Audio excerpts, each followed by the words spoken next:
తెలియజేస్తున్నాను. నా పేరు మువ్వల ఎస్తేర్ రాణి. నా ఎన్నికల గుర్తు గాజు గ్లాసు. రానున్న ఎన్నికలలో చింతలపూడి నియోజకవర్గం నుండి 8 మంది బరిలో ఉన్నారు.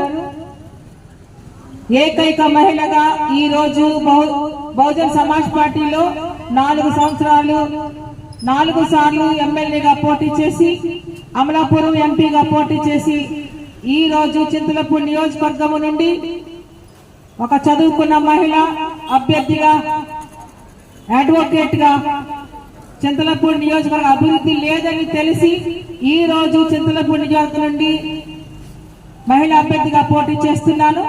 నా ఎన్నికల గుర్తు గాజు గ్లాసు. మీరు ఆల్రెడీ ఎన్నికల కోసం ఎదురు చూస్తున్నారు. ఓట్లు వేయడానికి మరి 10 రోజులు మాత్రమే ఉంది. 13వ తారీఖున మీరు ఓట్లు వేస్తారు. ప్రతి సమస్య ఓటుతోనే ముడిపడి ఉన్నది. ఇది మీరందరూ తెలుసుకోవాల్సిన విషయం. స్వాతంత్ర్యం రాకముందే 77 సంవత్సరాలు అయిపోయింది. ఇప్పటికే 13 మంది ముఖ్యమంత్రులు పరిపాలించారు. రాష్ట్రం విడిపోయిన తర్వాత మన మొట్టమొదటి ముఖ్యమంత్రి గారు చంద్రబాబు నాయుడు గారు అయితే, రెండవ ముఖ్యమంత్రి వైఎస్ జగన్ గారు అయ్యారు. ఇక్కడ చింతలపూడి నియోజకవర్గము ఇది ఎస్సీ కాన్స్టిట్యున్సీ అయ్యింది. ఎస్సీ కాన్స్టిట్యున్సీ 15 సంవత్సరాలు అయిపోయింది. ఇది ఎస్సీలకు కేటాయించబడిందే తప్ప అన్ని కులాల ప్రజలు ఇక్కడ ఉన్నారు. సమాజ స్థాపన కోసం మాత్రమే డాక్టర్ బిఆర్ అంబేద్కర్ ఈ రోజున కొన్ని చోట్ల ఎస్సీ రిజర్వేషన్ చేసి వాళ్ళు కూడా మంచిగా పనిచేసి అన్ని వర్గాలకు సహాయం చేయాల ఉద్దేశంతోనే ఈ రోజు ఎస్సీలుగా పోటీ చేస్తున్నారు ఇక్కడ. అయితే అన్ని వర్గాలు ఇక్కడ ఉన్నాయి. ఈ 15 సంవత్సరాల్లో అన్ని వర్గాలు ఉన్న పేదలకు ఎటువంటి న్యాయం జరగలేదు. మరి మీరేం చేస్తారంటే, నేను ఖచ్చితంగా వాళ్ళ నుంచి బయటకు వచ్చాను. చింతలపూడి నియోజకవర్గ అభివృద్ధి కోసం మాత్రమే నేను వచ్చాను. కనుక మీరు ఒక్కసారి వినండి. ఎప్పటికే 3 ఎమ్మెల్యేలు వెళ్ళారు. కాంగ్రెస్ నుంచి వెళ్లారు, తెలుగుదేశం నుండి వెళ్లారు, వైఎస్ఆర్ నుంచి వెళ్లారు. ఈ 3 ఎమ్మెల్యేలు ఈ 15 సంవత్సరాల్లో ఎప్పుడైనా అసెంబ్లీలో రోడ్లు లేవు, డ్రైనేజ్ లేదు, నిరుద్యోగ సమస్య ఉంది, పేదల బ్రతుకులాగా ఉన్నాయి, పేదలకు లోన్స్ లేవు, ఇళ్లు మధ్యలో ఆగిపోయినాయి. ఇందిరమ్మ కాలనీ, ఎన్టీఆర్ కాలనీ ఇల్లు సగం ఆగిపోయి ప్రజలు ఎడలేని పరిస్థితిలో ఉన్నారు. లైట్లు లేవు, పైపు లైన్ లేవు, 100 పడకల హాస్పిటల్ లేదు, రైతులకు మంచి గిట్టుబాటు ధర లేదు. ఇన్ని సమస్యలు ఎక్కడ ఉంటే ఎవరైనా ఈ 3 ఎమ్మెల్యేలు ఎప్పుడైనా అసెంబ్లీలో ప్రశ్నించడం మీరు చూసారా? ఇప్పుడే మీరు అంటున్నారు వైఎస్ఆర్ లో ఎలిజగర్ చేయలేదన్నారు. మరి ఎవరొచ్చినా ఇప్పుడు 3 చేయనప్పుడు రేపు పొద్దున మళ్ళీ ఏ పార్టీ నుంచి వచ్చినా ఎమ్మెల్యేలు చేస్తారని నమ్మకం లేక నేను బయటకు వచ్చాను. ఈ రోజున మీరేం చేస్తారంటే, మేము కూడా ఓటర్గా ఉండి అన్యాయం జరిగింది కనుక ఈ రోజు బయటకు వచ్చాను. ఇక్కడ గొప్ప చరిత్ర ఉంది. ఇండిపెండెంట్లను నెగ్గించుకోవడానికి మంచి తెలివైన వారు చింతలపూడి నియోజకవర్గంలో ఉన్నారు. దానికి ఎగ్జాంపులే కోటగారి విద్యాధర్రావు గారు. మేము చదువుకునే రోజుల్లో కోటగారి విద్యాధర్రావు గారు ఇక్కడ ఎమ్మెల్యేగా ఇండిపెండెంట్ గా పెద్ద పార్టీలు తెలుగుదేశం ఉన్నా స్వతంత్రంగా పోటీ చేసి ఎమ్మెల్యే అయ్యి అప్పుడు పార్టీలో జాయిన్ అయ్యారు. ఇక్కడ ఉన్న సోదరులు మీరు చూస్తున్నారు, 3 చూశారు. ఒక్కసారి ఈ రోజు నేను బయటకు వచ్చాను, ధైర్యంగా వచ్చాను.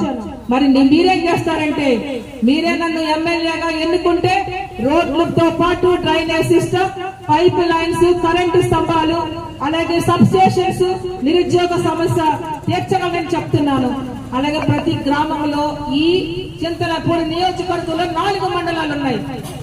ఈ 4 మండలాల్లో కామవరపుకోట, చింతలపూడి, లింగపాలెం, జంగారెడ్డిగూడి ఉంటే ఈ 4 మండలాలలో 76 పంచాయతీలుంటే ఈ రోజున 96 గ్రామాలుంటే 120 గ్రామాల్లో కూడా ఎక్కడ న్యాయం జరగని పరిస్థితి ఈ చింతలపూడి నియోజకవర్గంలో ఉంది.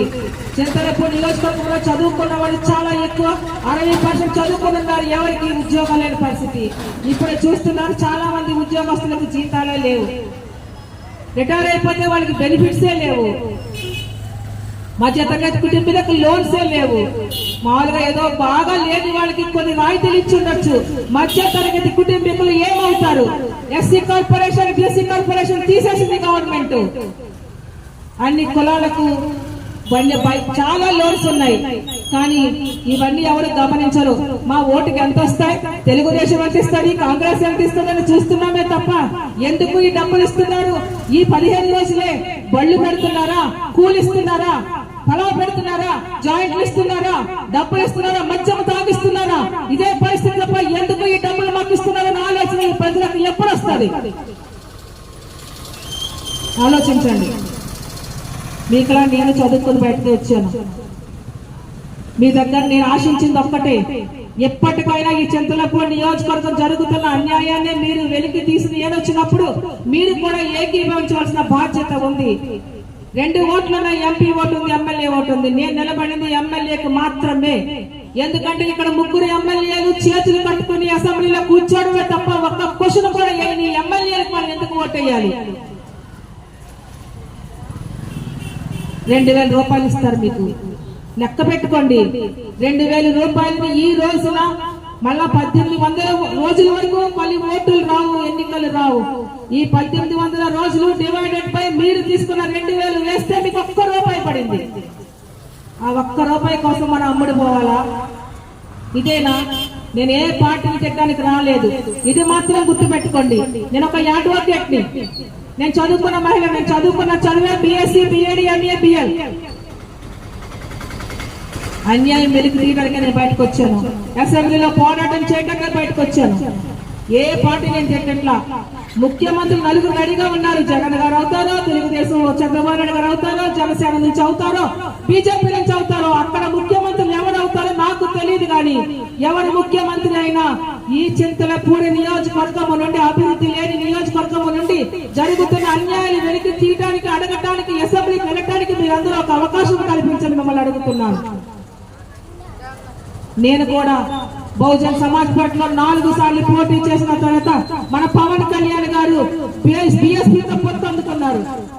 అప్పుడు నేను పవన్ కళ్యాణ్ సమక్షంలో నేను జాయిన్ అయ్యాను. కండువా తప్పుకున్నాను. జనసేనకు చాలా వర్క్ చేశాను. జనసేనకి చేసిన తర్వాత ఈ రోజున ప్రజల్లో జరుగుతున్న అన్యాయాలను చూసి నేను బయటకు వచ్చి ఈ రోజున నేను ఎమ్మెల్యేగా పోటీ చేస్తున్నాను. మరైతే నాకు గాజు గ్లాసు గుర్తే ఈ గవర్నమెంట్ ఇచ్చింది. ఎందుకు ఇచ్చారో నాకు తెలీదు. గాజు గ్లాసు గుర్తుకు మాత్రం మీరందరికీ తెలిసిన గుర్తే నాకు భగవంతుడు ఇచ్చాడు. ఇదే ఆఖరి అవకాశం. 10 రోజుల్లో మన యొక్క జోస్యం తేలబోతుంది. మీరే సైనికులుగా పనిచేసి ఈ రోజున ఎవరో బాగు చేయదు. మీ ఓటే. మీ ఓటుతోనే ఏదైనా బలం ఉంది. మనకు ధన బలం లేకపోవచ్చు, జన బలం ఉన్నారు. ఇక్కడ యావత్తు జనము 2,72,000 మంది ఉన్నారు. ఇక్కడ ఎస్సీలు 1,00,000 మంది ఉంటే, ఎస్టీలు 25,000 ఉంటే, మిగిలిన వర్గాలు కాపులైతే, కమ్మలైతే, రెడ్డులైతే అన్ని కులాలు కలిపి 1,40,000 ఉన్నారు. ఈ 2,72,000 మంది కూడా ఈ యొక్క చింతలపూడి నియోజకవర్గాన్ని పోటీ చేస్తున్న 3 ఎమ్మెల్యేలకి బుద్ధి చెప్పాలని అడుగుతున్నాను. నేను ఇదే అక్కడ అవకాశం. నేను చాలా గ్రామాలు తిరగాలి. చాలా గ్రామాలు తిరిగాను. ఒక్కసారి మిమ్మల్ని ఖచ్చితంగా భిక్ష పెట్టి అడుగుతున్నాను. మాకు ఓటు వేయండి, నియోజకవర్గాన్ని బాగు చేయండి అని అడుగుతున్నాను. ఇదే ఆఖరి అవకాశం. మరి మీరైతే ఏం చేస్తారనంటే, నేను ఎమ్మెల్యేనైతే ముందే మీకు పోయినసారి వచ్చి పాంప్లెట్స్ పంచాను. నేను ఎమ్మెల్యేనైతే రోడ్లు ఎలా ఉండవు, డ్రైనేజ్ సిస్టమ్ కంపల్సరీ ఉంటది, నిరుద్యోగ సమస్య తీరుస్తుంది, ఆగిపోయిన ఇల్లు కడతాను, హాస్పిటల్ ఖచ్చితంగా పెడతాను. లేడీ పోలీసులు లేరు, లేడీ డాక్టర్లు లేరు, ఎక్కడ చూస్తే ఒక పోలీసు ఉన్నాడు. అన్యాయం జరిగితే పోలీసులు లేరు. నిరుద్యోగ సమస్య ఎక్కువ ఉంది. 1000 ఉద్యోగాలు ఇక్కడ ఉన్నాయి. ఈ రోజున ప్రైవేటీకరణ చేసేసి, కరెంటు ప్రైవేటీకరణే, ఉద్యోగాలు ప్రైవేటీకరణే, స్టీల్ ప్లాంట్ ప్రైవేటీకరణే, అన్ని ప్రైవేటీకరణ చేసి ఈ చదువుకున్న వాళ్ళని ఏం చేస్తుంది గవర్నమెంట్? ఆలోచించండి. ఆలోచించి ఓటు వేయాలని మరొకసారి మీకు విన్నవించుకుంటూ, నేను ఎమ్మెల్యేనైతే రోడ్లు వేస్తానని, డ్రైనేజ్ సిస్టమ్ కడతానని, నిరుద్యోగ సమస్య తీరుస్తానని, ప్రతి గ్రామంలోనూ మహిళలకు కుటీర పరిశ్రమ పెడతానని, చివరిగా ఖచ్చితంగా చింతలపూడి నియోజకవర్గాన్ని మరొక హైదరాబాద్ చేస్తానని మీకు హామీ ఇస్తూ జై భీమ్, జై భారత్.